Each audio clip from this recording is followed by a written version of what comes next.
Hello everybody. I know it's kind of late, but I've been trying to find time all day to jump on here, so I thought that I'd take you guys for a walk with me in the beautiful Nevada desert. See how beautiful it is out here, how blessed I am to live back here by the Nevada desert. That's what my house backs to, which is awesome. But I just wanted to go over some things with you and just really touch on some stuff. I know this week it definitely feels like tensions are a lot higher and things are just getting a lot more difficult than they have been before. It's definitely starting to feel more heavy and harder to manage a lot of what we are dealing with right now. So I think I just wanted to, I think for all of us, right, it's just getting harder, and just from some of the posts I've been reading and comments and messages I've been getting, I can tell that stress is just, the levels are just getting a lot higher and a lot harder. So that's just really what I wanted to talk about, and just pop on and say hi as you join, and let me know you're there. And for those of you on the East Coast, I know it's really late, so you'll probably watch the replay. Just, give me a hashtag replay. But it just, self-care is so important, and that was really one of the things that I've been focusing on. Like this evening, I wanted to make this video all day and really touch on some of this. So I debated, do I still go for my walk or do I make this video? Decided, okay, let's just do both, right? So that I can still make sure I'm taking care of myself while all of this is happening, because things are definitely starting to escalate. So I think it's just important for each of us to make sure that we're really doing what we still need to do to take care of ourselves, and to just really focus on our own mental health also. We cannot be effective leaders and take care of those around us if we're not taking care of ourselves also. So really focus on that and do the things that you need to do. I know right now it just feels like there's no time. I know I'm finding that I'm not even scheduling like breaks or anything from the time I wake up till the time I go to bed. It feels I'm just going and going and going. And in my membership meeting today, we had a talk about that and how important it is for us to really, see my mosquito, how important it is for us to make sure that we keep taking the time to nurture ourselves and to take care of ourselves, and to really just have those good self-care practices. And it's really just time for us to make sure that we're also doing what we need to do so that we can be effective leaders. Because if we're really stressed out, then we cannot help the people who need our help, right? So I'm sorry guys, I gotta untangle my pug here really quick. Let's see. Come on, baby girl. I'll show you guys my dogs. There's my girls, my pug and my poodle. So it's just really important that we continue to find that self-care and self-nurturing, and not allowing our mindset to go down those rabbit holes that are so easy for us to go down. Hi Sue, I see you popping on there. It's so easy for us right now to become just overwhelmed and exhausted. And we need to make sure that we're not burning ourselves out, because we can't take care of those who need us if we're burning ourselves out. So that was a big reminder for me, and one of the reasons I decided, okay, I need to make this video, but I really do need to do what I need to do to take care of myself too. So, you guys try and stay positive right now. Do what you need to do. This positive self-talk, that just constant focusing on what is good out there and not focusing on the negativity. It is so easy right now to just get caught up in the negative and to just focus on how overwhelming things are right now. But this too shall pass. I know right now it is feeling like it's not going to pass anytime soon, but it will pass. It feels like it's going to go on forever. I think part of the hard part is none of us know when it's going to end. I know my governor just announced that he is not lifting any restrictions until we see a decline for 2 straight weeks. And, you know, my first thought was, oh my gosh, when are we going to see a decline? For 2 straight weeks, that is going to be really difficult.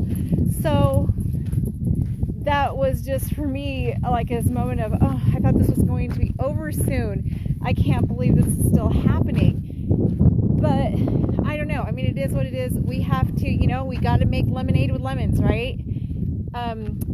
So you guys, there's actually some wild horses that I'm going to be coming up on soon. So hopefully, if you guys are still with me by then, I'll show you our beautiful Nevada wild horses. They're amazing out here. But one of the things that just brings me a lot of calm is to be able to come out here in the beautiful desert and just walk, and I get to see wild horses. And so after a day like the one I've had today, which is not fun, it's so nice to be able to just come do something, you know, for myself and come out here with my dogs and see the wild horses. But hopefully you guys can do something like this too. Every day you got to find something for yourself, even if it's just 10 minutes of listening to your favorite song and singing your heart out. You've got to take care of yourselves right now. The pressure is getting harder. It's getting more tense. Things are getting more difficult to juggle. I don't know. Am I the only one who feels like that right now? That it's just feeling like we have more to juggle. It's getting harder. My children started coming back before my staff. I think parents are getting tired of having their children at home. So we are getting a lot more of those kiddos back before my staff is coming back. So, you know, just trying to figure all that out, and even just balancing our PPP loan and everything else. There's so much for us to consider and thinking about. There's my girls taking a sniff break. So much for us to consider right now. And so it's so heavy for us who are in leadership. So, you know, I know for me, it's so easy for me to fall down that rabbit hole of anxiety and depression. And it's so important to stay focused on the positive and what I can do, and to control what I can control, and to let go of what I can't control. And I just really encourage you guys too for the same. And we're all working a lot of hours under a lot of pressure, right? And so are our staff. And that's another thing I've really come to recognize too, and just I want to stay conscious and aware of, is this is really hard on my staff too. And they are it's just tense. We had a little bit of a scare where there was a possible COVID exposure, and just watching my staff's reaction, and I just realized like how tense things have been for them too, how hard things have been for the staff as well, on, you know, just not knowing. I mean, it almost feels at this point like it's inevitable that it's gonna hit everywhere. So I was talking to one of my staff members who was saying that they've just been waiting, and you know, I think we all are, right? We're just kind of all waiting, and we can do everything we can to protect everybody, to do what we need to do, but it still feels like we're waiting. Can you guys see the horse? I don't know if you can see him in the distance, but there's a whole pack of wild horses. They're actually pretty tame. They're pretty cool, actually, but they might be too far. But they're crossing the road over here. It's so cool. Let's see. Corey says, I wonder what percentage of early leaders suffer from anxiety. Yes, right. I think part of the problem is that as caregivers and people who go into this field, we have big hearts. We tend to give so much of ourselves, and it really becomes hard for us to balance because we want to help everybody, we want to give, and so a lot of times that ends up biting us because we are suffering personally a lot of times since we are giving so much of ourselves. And so in times like this where tensions are high and things are really hard, it just makes it that much harder for us because we want to help everybody, right? We want to nurture everybody, but we have to make those tough decisions like laying off employees or telling a parent who isn't essential but just wants their child out of the house that they have to keep their child home. That was a very difficult conversation I had to have with a parent yesterday where I know I felt really bad for mom because she's overwhelmed, and she has this very tough special needs child, and right now we just can't handle it. You know, we're at the point where normally I would never tell a parent that their child can't come to care because the behavior issues, but when I'm short-staffed, there's nothing we can do.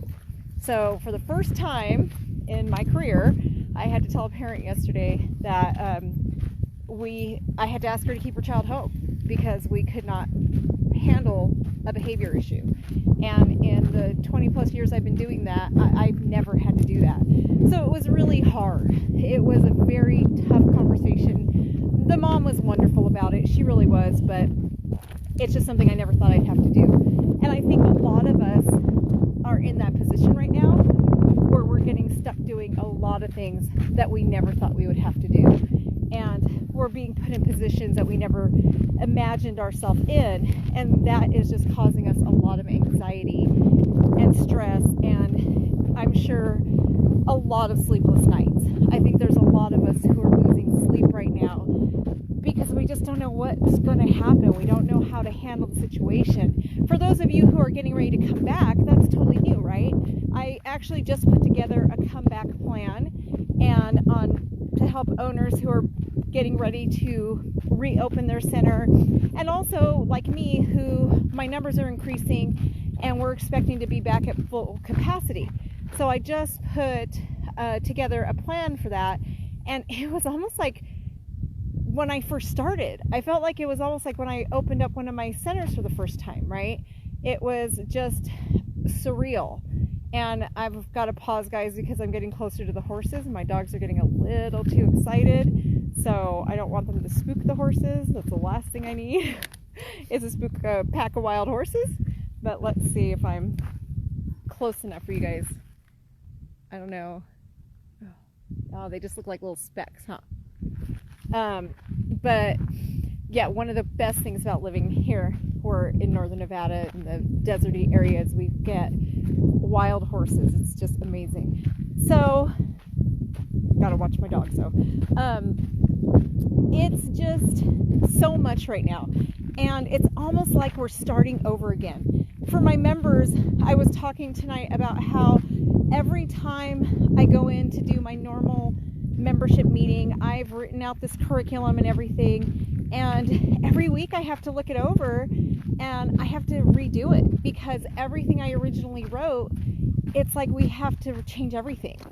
I don't think we're ever going to be the same again, which can be a good thing, but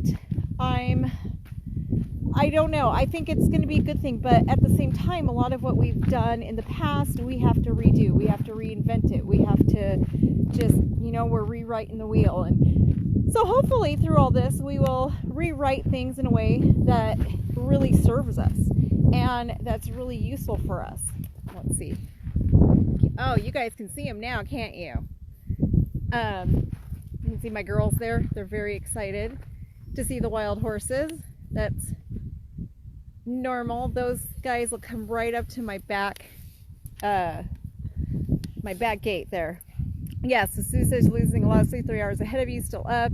Oh gosh, Sue, you need to get to bed. You too, Corey. You guys need to get to bed. I know, I don't know, it seems like 3 a.m. right now is like my thinking time. That's when I seem to be waking up every day to just think. So it's kind of interesting how that's happening right now, that 3 a.m. has become our thinking time. But I will let you guys de-stress with me and look at these amazing wild horses. But they just live out here in the Nevada desert. It's really cool just to come up on a pack every now and then. Sometimes I can go a month or two without seeing them, and then sometimes they're just there, but they just literally just run wild in the desert out here. Oops, sorry guys, they're not there anymore. See my little pug? She's trying to go after the horses there. But yeah, it's amazing. I feel really blessed to live out here because they are just amazing, and every now and then they'll come right up to my back gate. It's pretty cool to have them out here, and they're so calm. I mean, I'm not that far from them, and you can see they're just grazing, but those are our Nevada wild horses. It's kind of cool. They start to come in as it gets warmer. They start coming down closer to the houses, so it's kind of pretty cool to live by them. But hopefully. Hi, Liza. Long time no see. Look, Liza, there's some wild horses. See, that's why you got to move out here. And get to go for walks with me and see wild horses. But there's also mosquito. So come on, girls. So yeah, I'm just been wanting to hop on. I've just been seeing how tense things have been. I've seen in the comments how stressed everybody is. I don't know, for those of you who are reopening, I'm getting almost the feeling like it would just be easier to stay closed. I don't know. It's just so stressed, and it's so stressful right now. So I just wanted to bring those, just some words of encouragement, and hopefully everybody's just taking care of themselves, because this has just been one giant stress ball, and our cortisol levels are probably so high right now that it really can start affecting our health. So I'm hoping that everybody just really takes the time to, you know, again, even if you guys are driving to your centers, you put some music on you like, and just sing your heart out. You know, do something though to relieve the stress and the tension. We've got to do something, and be mindful of your staff's mental health. So important right now. We don't want to lose good staff because mental health is really difficult right now. So just keep that in mind, and hopefully we can do what we can to get through this. And you know, I love that quote by Helen Keller, alone we can do so little, but together we can do a lot. And I think as a community we've really come together, and I love to see how much everybody's just been trying to help and come together as an ECE community. So you guys have a wonderful night. I hope everybody does something nice, and I hope my wild horses helped you smile today. You guys have a great night. Bye.